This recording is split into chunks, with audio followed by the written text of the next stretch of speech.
el dicasterio publicó este documento que tenéis aquí anunciado, La vida es siempre un bien, iniciar procesos para una pastoral de la vida humana. Le hemos pedido a don Antonio Prieto que sea él el que imparta esta ponencia. Estamos muy contentos de que es miembro de la subcomisión de familia. Y bueno, os digo alguna cosita así para que veáis.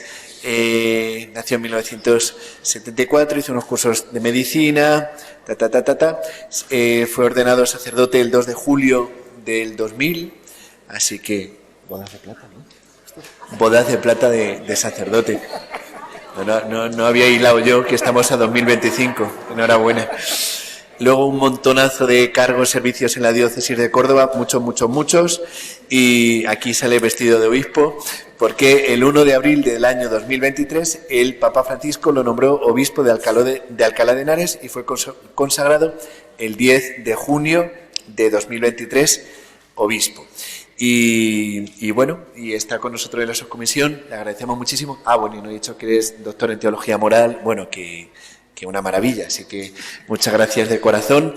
Escuchamos, como siempre, será la intervención y luego las preguntas y el diálogo con él, ¿vale? Así que nada, un aplauso muy fuerte a don Antonio. Gracias.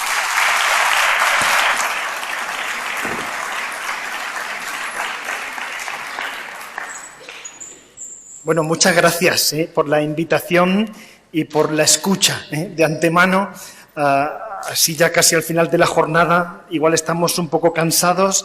Y después de escuchar estos testimonios tan impresionantes, ¿no? Pues vengo yo un poco a dar una charla un poco más teórica, ¿no? Un poco más doctrinal, ¿no?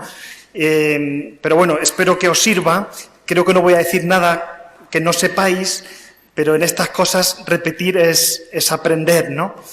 Se me pedía que presentara un documento reciente de este año, que es muy sencillo, muy breve, pero que es un documento para conmemorar otro documento que cumple 30 años. Yo he cumplido 25 de sacerdote, pero Evangelium Vitae, el Evangelio de la Vida, es un documento que cumple en 2025 30 años. Es un documento del Papa Juan Pablo II. Entonces, con ocasión de los 30 años de Evangelium Vitae, pues el dicasterio, nuestro dicasterio, para los laicos, la familia y la vida, ha publicado este sencillo documento que se llama así: La vida es siempre un bien, iniciar procesos para una pastoral de la vida humana. Y lo más que voy a decir es esto, que lo que tenemos que hacer es iniciar procesos, que ya lo decía el Papa Francisco en Evangelii Gaudium. Lo importante es iniciar procesos. Nuestra vida en la Iglesia es siempre así: sembrar para que otros recojan, igual que nosotros estamos recogiendo lo que otros sembraron, ¿no? Cuando yo acompañaba en mi diócesis de Córdoba a los delegados de familia, hace ya muchísimos años, pues eso, pues puede hacer, no sé, un montón de años, ¿no? Pues me acuerdo que la delegación de familia comenzaba. En ese momento la familia era un secretariado dentro de Apostolado Seglar, que se dedicaba a los cursillos prematrimoniales. Y ahora se le van colgando cosas a la delegación de familia. Pobrecitos delegados, ¿no? Dentro de poco vamos a tener la jornada de los abuelos, pues también los abuelos los acogemos con mucho gusto, ¿no? Pero que si los COF, que empezaron a desarrollarse poco después, lo que eran los cursillos prematrimoniales ahora se ha convertido en una macrodelegación, en la que hay que cuidar tantas cosas que casi nos abruma, ¿no? Por eso, tranquilos, no sintáis abrumados, nosotros hacemos lo que podemos, ¿no? Somos instrumentos en las manos del Señor. Pero es verdad que cuando trabajamos en las delegaciones está pues esa famosa I, delegados de familia y vida. Pues este tema de la vida es muy importante, y es verdad que celebramos todos los años, el 25 de marzo, la Jornada por la Vida, pero yo creo que tenemos que aprender a celebrarla bien, ¿no? Por eso la charla va a ser un poquito más teórica, ¿no? Un poco voy a hablar de Evangelium Vitae y del recorrido muy rápidamente, muy sucintamente, de estos 30 años, ahora que celebramos su aniversario, ¿no? Si hasta ahora en el encuentro hemos ido viendo signos de los tiempos que mirados con fe son signos de esperanza, y hemos visto solamente esta tarde la esperanza en el mundo de las migraciones y la esperanza pues también en el mundo de la pastoral penitenciaria, ¿no? Pues ahora vamos a hablar del Evangelio de la vida, el Evangelio de la familia y el Evangelio de la vida, ¿no? Bueno, aquí están los contenidos, a ver si me ciño a los contenidos y no soy muy pesado, ¿no?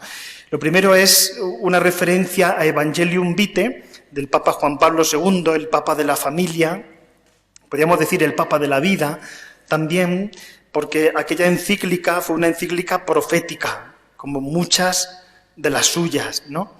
Y al hilo de esta encíclica voy a tratar dos temas, que esto ya lo sabéis, ¿no? Pero bueno, un poco como teólogo moralista me parecía importante pues retomarlos, ¿no? El estatuto del embrión humano y una reflexión sobre la eutanasia, ¿no?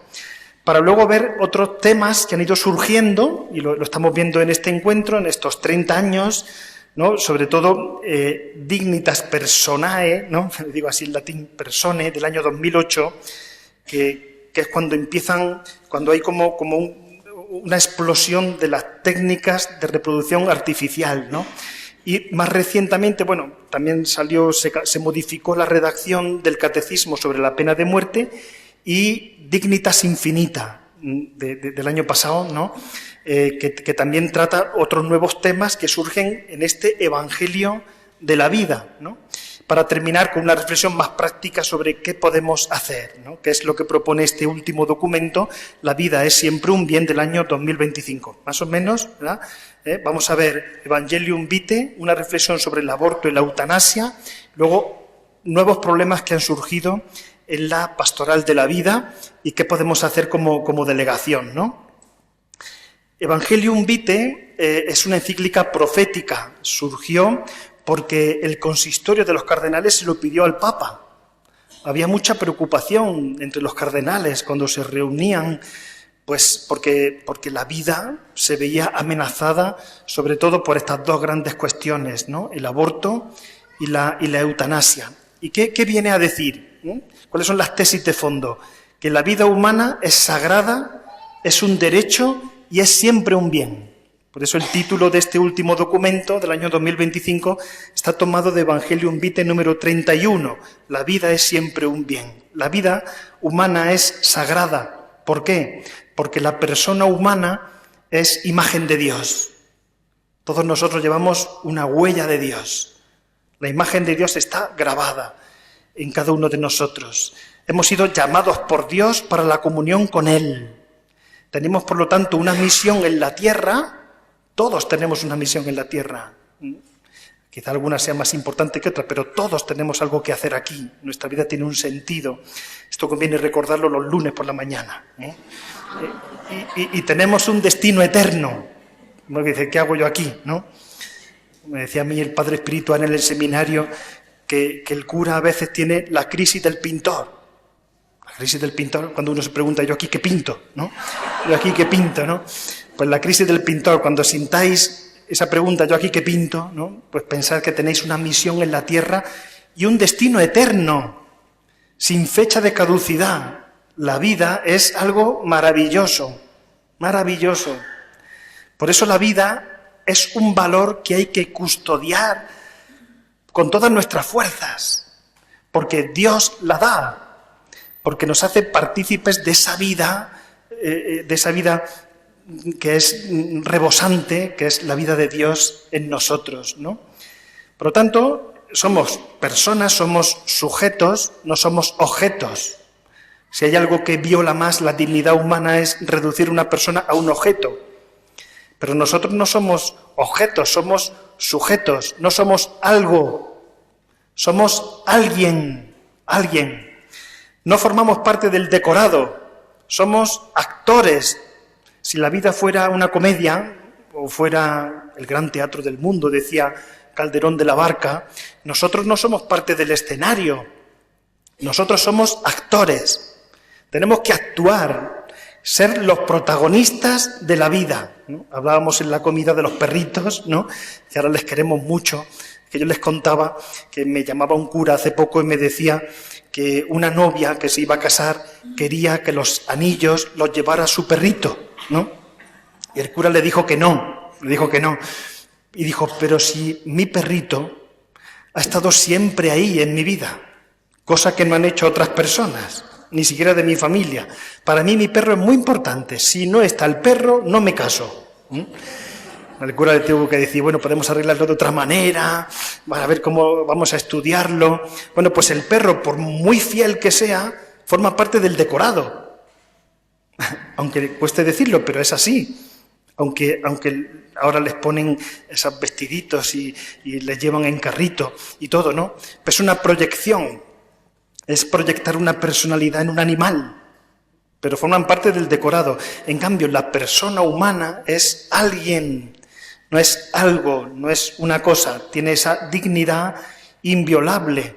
Además, es un derecho que no puede ser conculcado, es un derecho inalienable.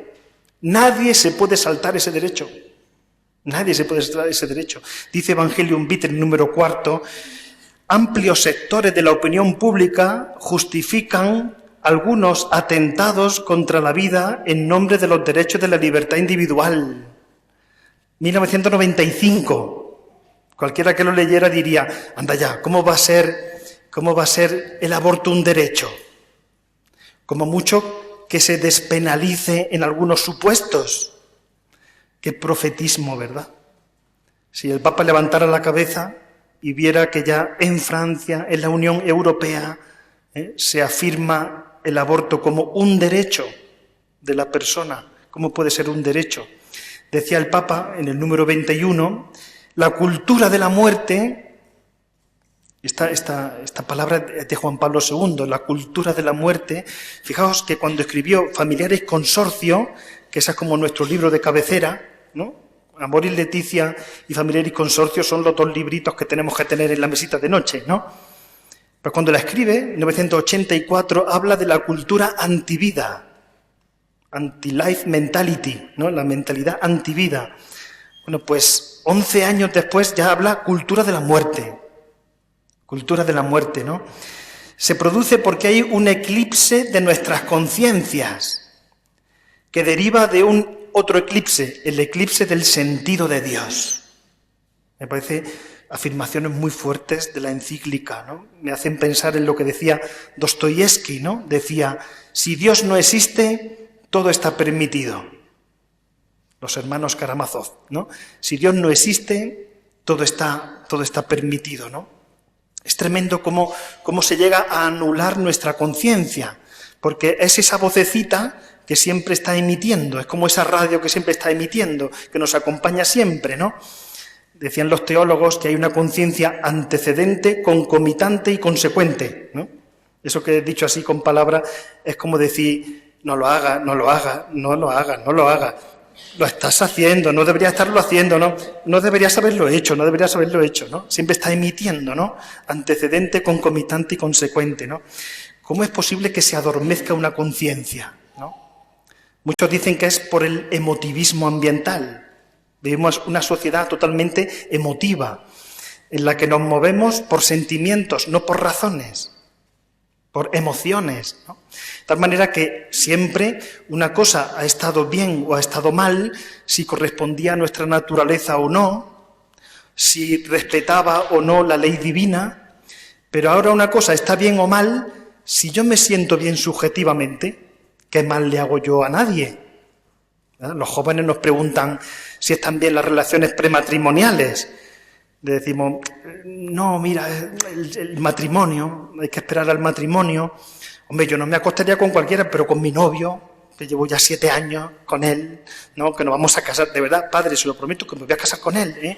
Que yo no es con cualquiera, es que no puede ser, ¿no? Porque una cosa está bien o mal por la impresión subjetiva que a mí me causa, por la emoción que me genera, ¿no? Hace unos días hablaba con un sacerdote que le invitaron a 13TV, tampoco es que fue a la sexta, ¿eh?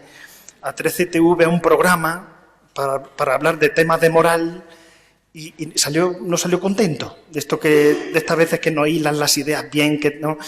Y cuando salía a ser un poco triste, le dice al presentador, no ha salido bien, ¿verdad? Dice, da igual si la gente no piensa, lo importante es que se hayan sentido bien, ¿no? Es decir, que se hayan sentido bien, ¿no? Que hayan generado emociones, ¿no? Porque las razones ya a nadie le sirven. Me acuerdo hace unos años, este programa que creo que sigue existiendo, pero por lo que veo es de nuestros tiempos, Informe semanal, ¿no? Informe semanal, pues me acuerdo que hubo sobre el bebé medicamento.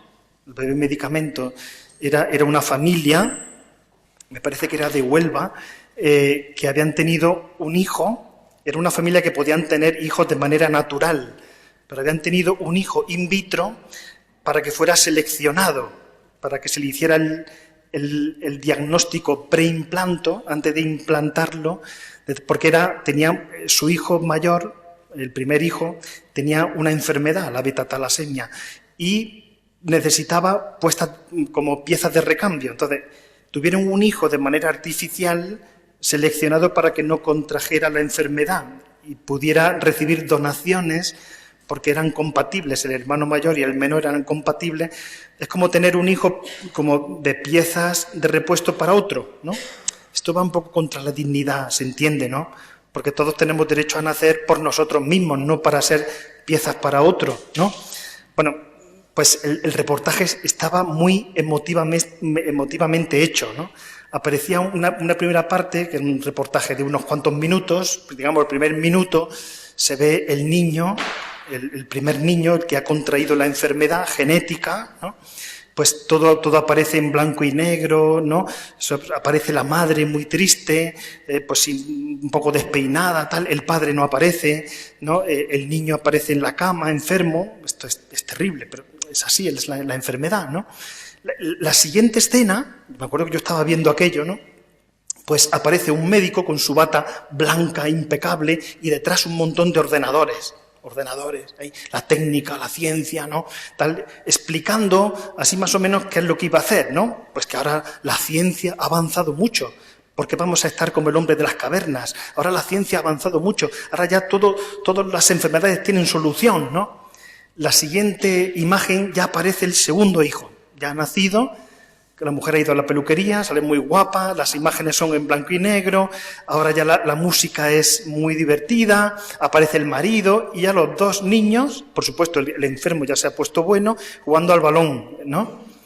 En el jardín de casa y tan contentos, y la última escena aparece el cardenal Rouco, con un fondo negro, y dice, la Iglesia está en contra del bebé medicamento.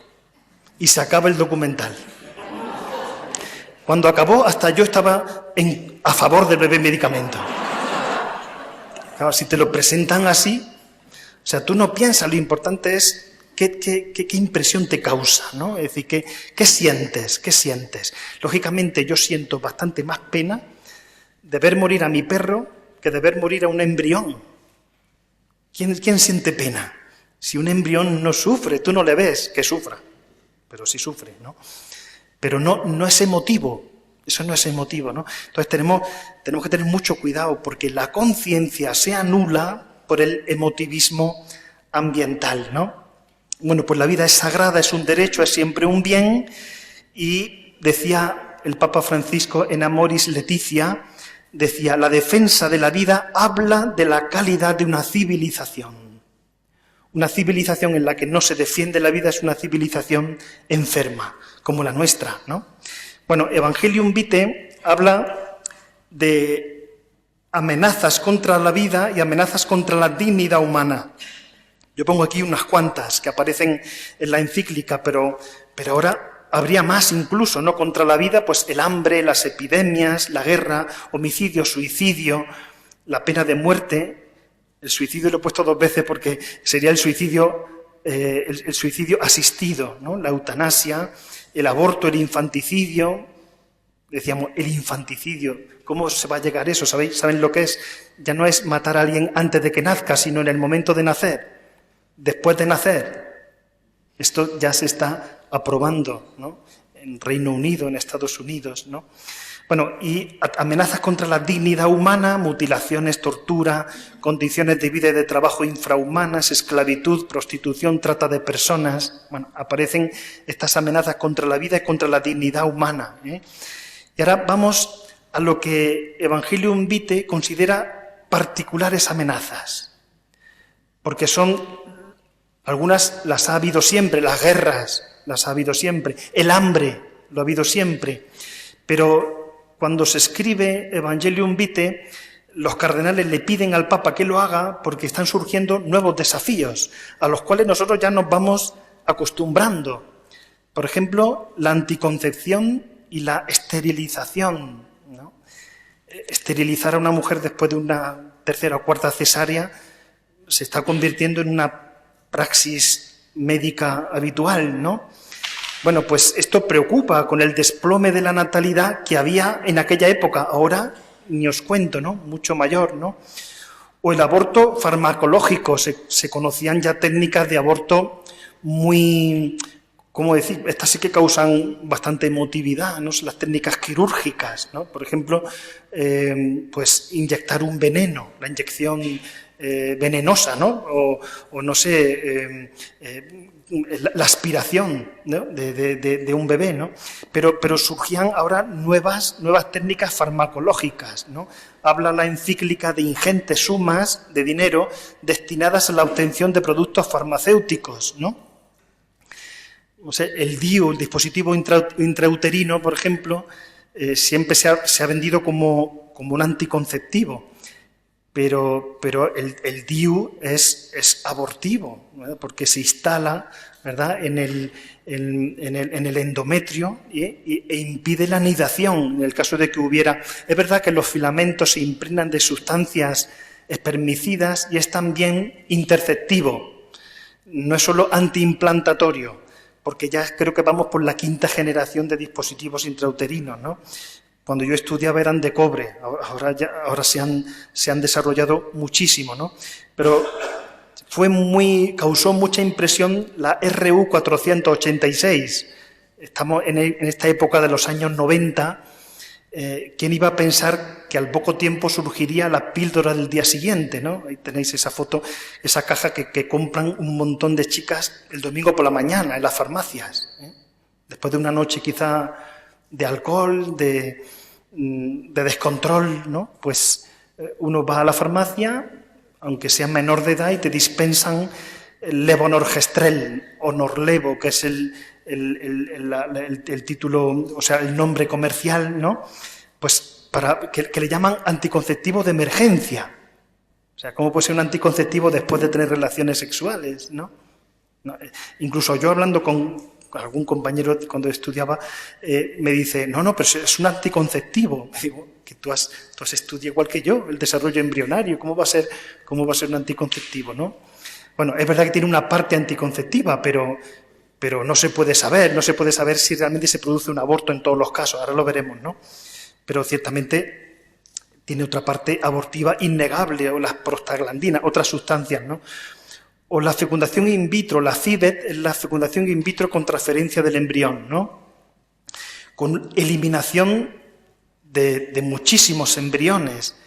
¿Quién iba a pensar que luego vendría la crioconservación de los embriones sobrantes, de la fecundación in vitro, que ha abierto el campo para el comercio, para la experimentación con células madre embrionarias? Claro, lógicamente, para obtener una célula madre del embrión hay que matar al embrión. Esta es la parte que no se ve. Se ve, pues, la terapia que puede hacerse con células madre embrionarias, pero no se dice que para obtener una célula madre, una célula troncal, hay que matar al embrión. O ciertas técnicas de diagnóstico prenatal, que no está mal, es normal algunas técnicas que se hacen todas las mujeres que están embarazadas, ¿no? Pero se han ido como haciendo otras, no sé, la amniocentesis ya se hace como protocolo, pues para eliminar al embrión. Es decir, porque una cosa es saber para curar y otra cosa es que el diagnóstico prenatal sea como una sentencia de muerte, ¿no? Cuando hay falsos positivos, y eso lo sabemos, ¿no? O la eutanasia en una cultura hedonista que no encuentra sentido al dolor ni a la enfermedad. Bueno, pues dice Evangelium Vitae, con el tiempo las amenazas contra la vida no disminuyen, al contrario, adquieren dimensiones enormes. Y eso lo dice en 1995. Si lo dijera en el año 2025, ¿no? Bueno, hay una cosa curiosa de Evangelium Vitae, y es que algunos dicen que es que el Papa definió el primer dogma en materia moral. Bueno, no está claro, pero sí que está claro que el Papa puso toda la carne en el asador, o sea, dijo con la mayor contundencia, por eso dice el número 57, confirmo que la eliminación directa y voluntaria de un ser humano inocente es siempre gravemente inmoral.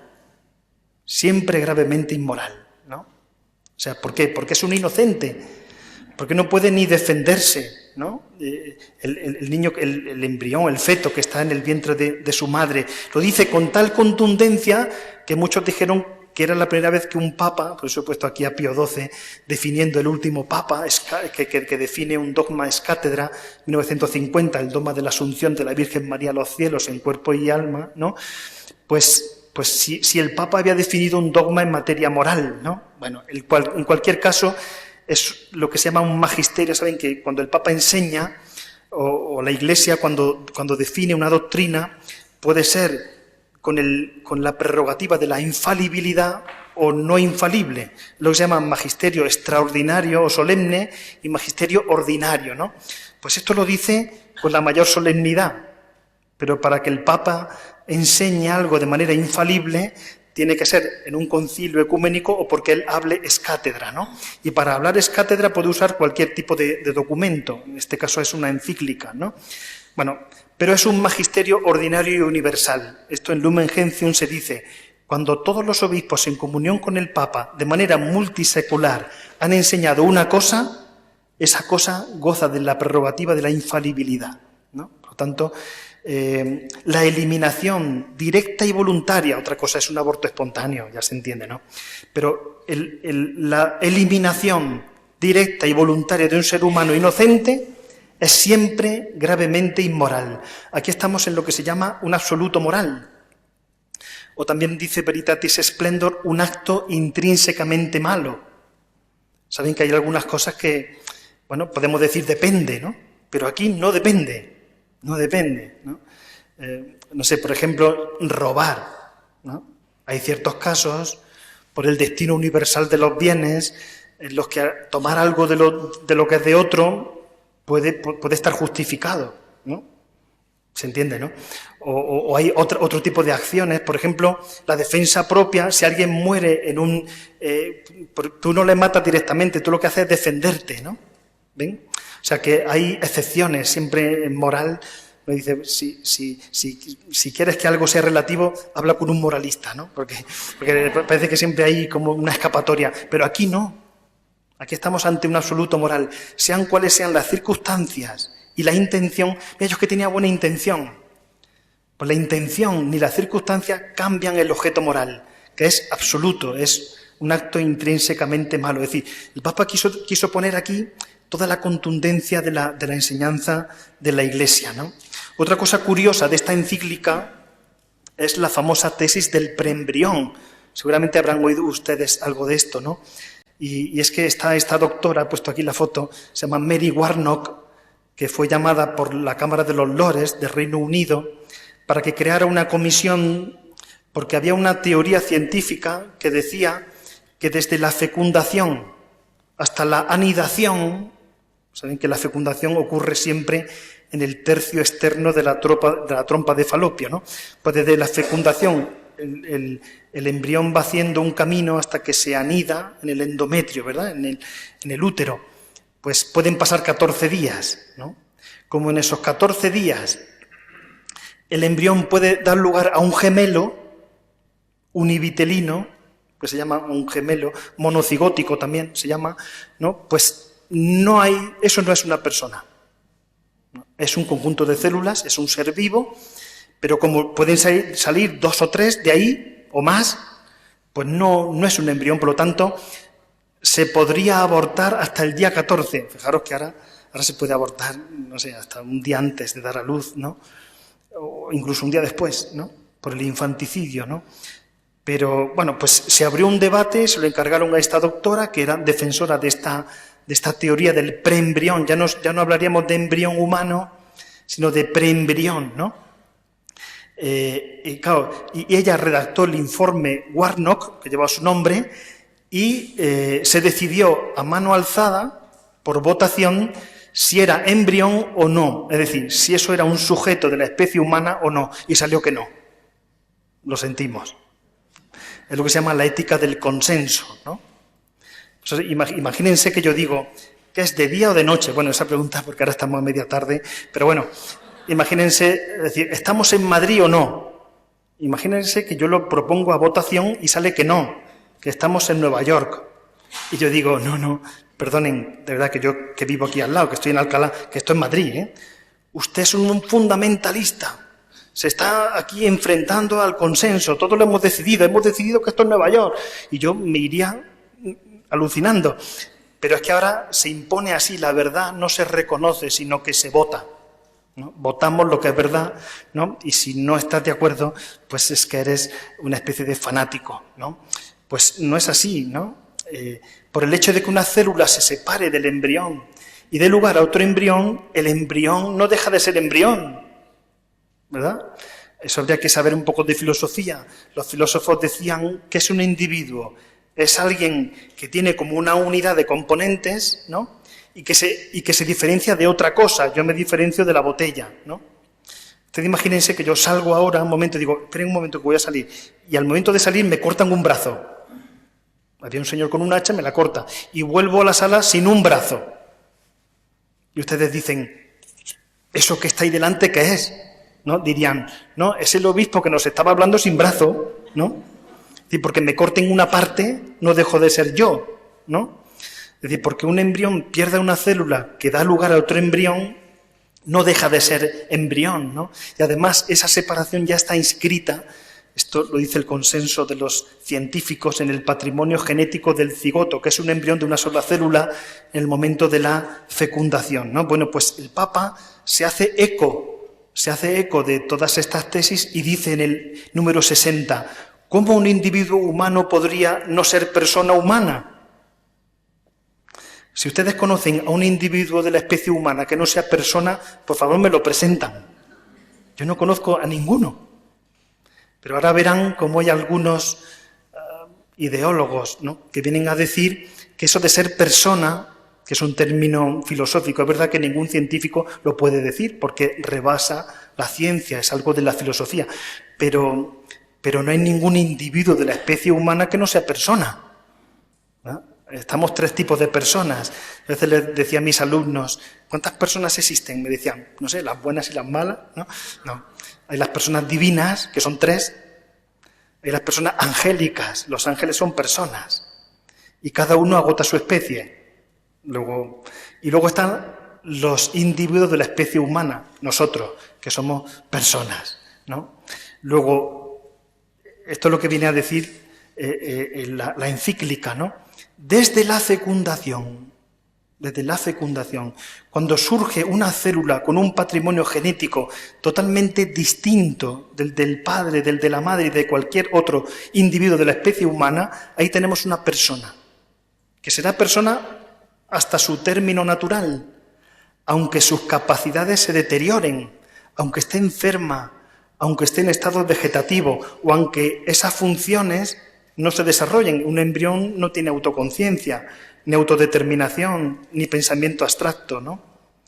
Y he puesto aquí un recordatorio de la organogénesis para que vean, es impresionante que en la segunda semana del desarrollo ya está el sistema nervioso central, en la tercera semana el aparato cardiovascular y en la quinta semana ya el ginecólogo escucha pulsaciones. En la tercera semana el aparato urogenital, en la cuarta semana el aparato digestivo, en la quinta semana el aparato locomotor y en la octava semana ya es feto, es decir, ya tiene forma humana, se distingue una cabeza, unos brazos y unas piernas, se distinguen, se apuntan, de tal manera que con 4 meses y medio y 450 gramos ya es un bebé, o sea, puede llegar a término, puede llegar a sobrevivir, ¿no? Pues es una criatura indefensa, ¿verdad? Porque está amenazada, es lo que viene a decir el Papa, ¿no? Cuidado, porque porque el vientre materno se convierte en un lugar peligroso para la vida, ¿no? Por eso voy al segundo punto, hasta aquí un poco lo que dice la encíclica. Ahora voy a hacer como dos excursus, ¿no? Uno sobre el embrión. Me parece que es importante que hablemos un poquito de los embriones, porque son gente, todos hemos sido embriones. Los que estamos aquí, no me miren así porque han sido embriones, ¿eh? Igual que yo, ¿no? Y Jesucristo fue un embrión también, ¿no? ¿Verdad? O sea, no hay nada. ¿Verdad que son feos? ¿No? Uno lo ve así, son feos, ¿no? Pero luego son bonitos, ¿no? Si no, ahí están las mujeres que son guapas, los hombres somos un desastre, pero pueden llegar a ser, ¿no? Pues una mujer guapa, ¿no? Vamos a hablar un poquito del embrión. ¿Saben? El tema ético se juega en el tema ontológico. Ontológico es la filosofía del ser. Pero como se está perdiendo la filosofía, ya no se estudian humanidades y nos movemos por emotivismo, ya no sabemos qué son las cosas, qué es lo que estudia la filosofía. La ontología estudia qué son las cosas, ¿no? Pues, ¿qué es un embrión? Un individuo de la especie humana, un sujeto humano, una persona. Si es una persona, de ahí le viene un estatuto ético. Claro, el problema es este primer punto, el estatuto ontológico. Si defendiéramos todos que es persona, sujeto, individuo, pues tendríamos claro cuál es el estatuto ético. El estatuto ético es que merece derecho a la vida y a todo lo que tenemos derecho cualquier persona. Aunque luego esos derechos, ¿verdad?, no los pasamos, ¿no? Una vivienda digna. Aquí en Madrid lo digo esto, ¿no? Bueno, pues al no poder ejercitar la inteligencia ni la voluntad, el embrión tiene solo derechos, no tiene deberes. Nosotros tenemos derechos, claro que sí, pero también tenemos deberes. Hoy se habla mucho de los derechos del individuo, de la persona humana, pero no se habla de los deberes que tenemos, ¿no? Pues el embrión solo tiene derechos, porque todavía no tiene deberes, ya los tendrá cuando nazca, ¿no? Y además carece de cualquier posibilidad de acudir en su propia defensa, no puede ni llorar, ni gritar, ni defenderse. Está totalmente confiado en el mundo de los adultos. Luego nosotros tenemos que poner voz a quien no tiene voz. Por eso es tan importante el embrión. El embrión es una criatura a la que hay que defender. ¿No? Pobres embriones, ¿no? Deberíamos ser más solidarios con los embriones, ¿no? Y de ahí viene un estatuto jurídico, pero va así, del estatuto ontológico al estatuto ético y del ético al jurídico, ¿no? La tutela jurídica del embrión es evidente, inderogable, no sería necesario ni defenderla, ¿no? Se impone con fuerza particular, dado que no puede acudir en su propia defensa, pues ninguno de los documentos internacionales relativos a los derechos humanos reconoce un derecho absoluto a la vida del embrión. Es verdad que sí, unos ciertos derechos, pero no una protección absoluta y general del embrión. No quiero entrar en esta cuestión, si hay aquí algún jurista lo podrá garantizar, pero en las constituciones de los gobiernos, en la Unión Europea, en organismos internacionales, defienden ciertos derechos del embrión, pero conculcan otros derechos, ¿no? Por ejemplo, a lo mejor prohíben el derecho al aborto, pero defienden la experimentación con células madre embrionarias, para cuya obtención es necesaria la muerte del embrión. Hay como esas contradicciones, ¿no? Bueno, otra cosa curiosa es cómo se va imponiendo la noción funcionalista de la persona. La persona son sus funciones. Es decir, ser persona es algo que tú te ganas, ¿no? Es decir, si tú tienes autoconciencia, autodeterminación, lenguaje, pues viene un señor, te pone aquí un cartel que dice persona, te lo has ganado. Oiga, no. Lo de ser persona es antes. Es decir, si yo tengo autoconciencia es porque soy persona. O sea, no es primero la autoconciencia y luego me gano yo el título de persona. Si tengo autoconciencia es porque previamente era persona, ¿verdad?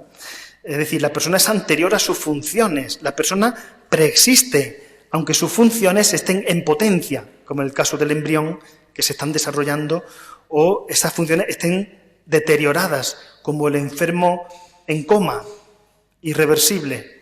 No desarrolla esas funciones, pero sigue siendo persona. Y la persona es inviolable, es sagrada, como hemos dicho, ¿no? He puesto aquí esta foto de este señor sonriente, que es Peter Singer, que es conocido por la tesis del animalismo. Él dice que si un animal tiene más funciones que una persona, se merece un trato de persona más que la persona. Aunque esté hablando de persona, habría que decir individuo de la especie humana. Pone algunos ejemplos en sus libros que son realmente delirantes, ¿no? Pero ¿cuánta gente le sigue? Es curioso, es un filósofo australiano con un éxito enorme. Pongan en Google Peter Singer, ¿verdad? La cantidad de entradas que ven, ¿no? Bueno, hay un problema que está surgiendo y es que lo legal es lo moral. Lo legal es lo moral. La gente cree que porque una cosa esté legalizada ya es moral, aceptable éticamente, moralmente, ¿no? Cuando vemos el recorrido en España, el año 1985, fíjense, ¿no? 10 años antes de Evangelium Vitae, ya se hablaba de 3 supuestos en los que el aborto estaría despenalizado. Es decir, se consideraba una conducta reprochable, penalizada, pero que sería despenalizada en 3 supuestos. Por ejemplo, malformaciones congénitas del embrión, problemas para la salud de la madre y violación, que se usaban estos eufemismos, ¿no? Una cosa que es duro llamarla por su nombre, se le da un giro, ¿no? Se decía interrupción voluntaria del embarazo en caso de aborto ético. Fíjense, a la violación se llamaba aborto ético. La violación es terrible, pero ese niño no tiene la culpa. ¿Cómo va a ser un aborto ético? O el aborto eugenésico, cuando era matar a un niño con malformaciones, no tiene derecho a vivir. O el aborto terapéutico se llamaba, cuando el problema de salud lo tenía la madre. Bueno, pues luego hemos tenido una ley del aborto del año 2010 y la última del año 2023, en la que prácticamente el aborto es libre, ¿no? Es decir, ya no hacen falta supuestos. Hasta la 22 semana se puede abortar sin ninguna justificación. Incluso es legal abortar con 16 años, ¿no? Y bueno, luego, esto que les decía antes, el 4 de marzo del año 23, Francia incluyó el aborto como derecho en su Constitución, algo increíble, pero ya, como llueve sobre mojado, vamos acostumbrando a estas cosas, ¿no? O el 11 de abril de este año, el aborto se ha incluido en la Carta de Derechos Fundamentales de la Unión Europea. Es curioso, ¿no? Decía un filósofo español, Julián Marías, que la aceptación social del aborto es el acontecimiento más grave del siglo XX. Del siglo XX, ¿no? Bueno, esto es un poco así terrible, ¿no? Perdone que les diga estas cosas así, pero la Iglesia, para proteger la vida del embrión, viendo la especial gravedad de esta conducta, ha querido unir al pecado una pena canónica, que es lo más que puede hacer la Iglesia, excomulgar a una persona, ¿no? Bueno, pues es conveniente que sepamos estas cosas, ¿no? El aborto es un acto inmoral, pero también conlleva una pena, la pena de excomunión. ¿Y quién tiene la pena de excomunión? Quien ejecuta el aborto, quien colabora intencionalmente. Es decir, por ejemplo, los padres de esa chica, el novio de esa chica que la lleva a la clínica, la colaboración directa, es decir, la enfermera que asiste al ginecólogo, aunque no quisiera, aunque no fuera intencional, pero está colaborando materialmente, incluso la colaboración material indirecta, podría ser, ¿no? Se podría discutir.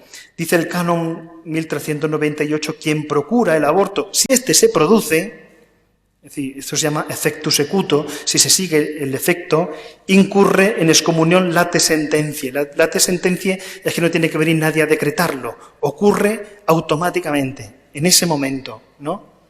Pero digo, insisto en que la acción tiene que verificarse, ¿no? Por eso, en el caso de la píldora del día siguiente, no podemos verificar que se ha producido el aborto. Luego, es un pecado de aborto, pero que no conlleva excomunión porque no se puede verificar. A lo mejor sí, pero no se puede verificar, ¿no?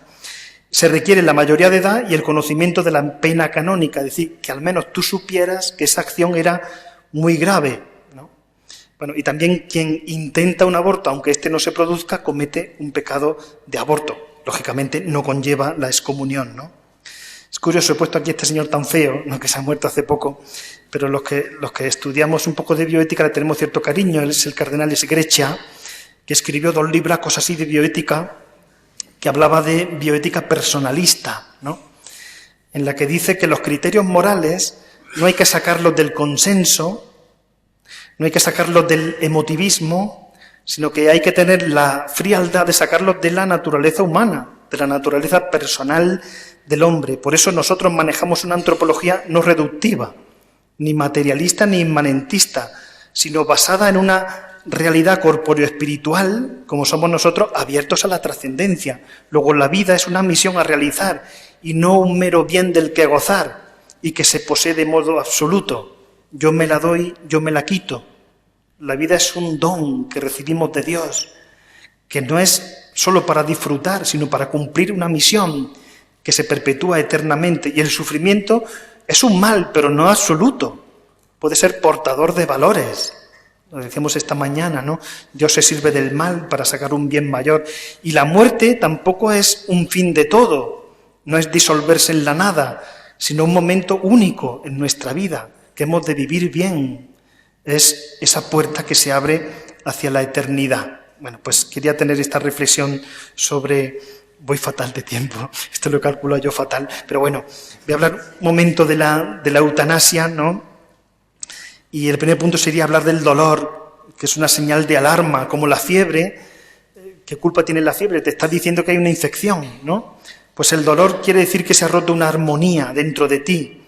La sociedad del bienestar no soporta el dolor. Si no puede eliminarse, entonces se recurre a la eutanasia. Sin embargo, cabe la aceptación responsable del dolor. El dolor puede ser una ocasión para manifestar el amor. Por ejemplo, no me extiendo en esto. Es decir, existe algo más allá del dolor, algo absoluto en relación a lo cual todo es relativo, que es Dios. Sin Dios no se entiende ni el dolor ni la enfermedad. Por eso aparece la eutanasia como posibilidad, que es la muerte de un enfermo terminal provocada voluntariamente. Bueno, ya sabemos, ¿verdad?, que a veces suministrando ciertos analgésicos, si se hacen para eliminar el dolor, pero sin intención de acabar con la vida, esto es lícito. Esto es lo que se llama ortotanasia, los cuidados paliativos, ¿no? Pero también es verdad que como poner tratamientos que son desproporcionados a un enfermo terminal, también eso está mal, se llama encarnizamiento terapéutico, ¿no? Dicho, una persona de cáncer que ya está al final de su vida, pues para un cierto tratamiento hay que trasladarle a otro hospital para hacerle una punción hepática que no sé qué consigue si se va a morir, ¿no? Bueno, entonces hay que saber muy bien cuando hay omisión de los cuidados normales, que ya sabemos cuáles son, ¿no?, ¿verdad? La hidratación, el alimento, la ventilación, la circulación, la respiración, la excreción. Así tuve a mi padre, ¿no?, cuando murió, continuamente el médico nos preguntaba, claro, muchas veces se siente uno, ¿qué debo hacer? Son circunstancias complicadas, ¿no? Por eso es bueno tener un amigo bien formado en estos temas que te diga, no, pero ¿no has visto cómo tiene las piernas, el edema que tiene? No, que ya no le pongas más glucosamina, porque, alguien que te sepa decir, ¿no? Es decir, los cuidados normales no se pueden omitir, salvo causa justificada. Luego, no dar más cuidado de lo necesario, eso sería encarnizamiento terapéutico. ¿Y qué hay que hacer? Los cuidados paliativos, que son los grandes olvidados, ¿no? Pero no recurrir a la eutanasia. Distingamos entre suicidio, que es cuando uno se quita la vida por sí mismo. Yo esto no me lo explico si no hay una enajenación mental, ¿no? El homicidio, que es matar a una persona sin que ella lo solicite, esto se está dando. Y el suicidio asistido es cuando uno lo ha pedido previamente, ¿no? Esto es lo que está ocurriendo ahora, con estos testamentos vitales que equivalen a una solicitud de la eutanasia o últimas voluntades, ¿no? Por eso, cabría preguntarse por qué la gente pide la eutanasia. No es porque no quiera vivir, sino por presión cultural, por presión económica, porque no quiero ser una carga para mis hijos, por crisis de la familia, que es el hospital más cercano, decía el Papa Francisco, es verdad, ¿no? Han visto cuando estamos en la sala de espera y sale un celador, el hospital dice, familiares de fulanito. Yo a veces digo, ¿y por qué no dice amigos íntimos de fulanito, compañeros de trabajo de fulanito? ¿Quién va a estar allí? Su familia, ¿no? Cuando hay crisis de familia, cuando hay esta presión cultural, económica, cuando uno ha sentido falta de amor, cuando uno se siente una carga, cuando uno lleva luchando años contra un cáncer, cuando uno tiene miedo, es tan humano sentir miedo porque falta la fe. Entonces yo me puedo explicar que alguien pida la eutanasia, ¿no? Les propongo también esta reflexión, ¿no? Junto a la cruz de Jesús estaba su madre y el discípulo amado.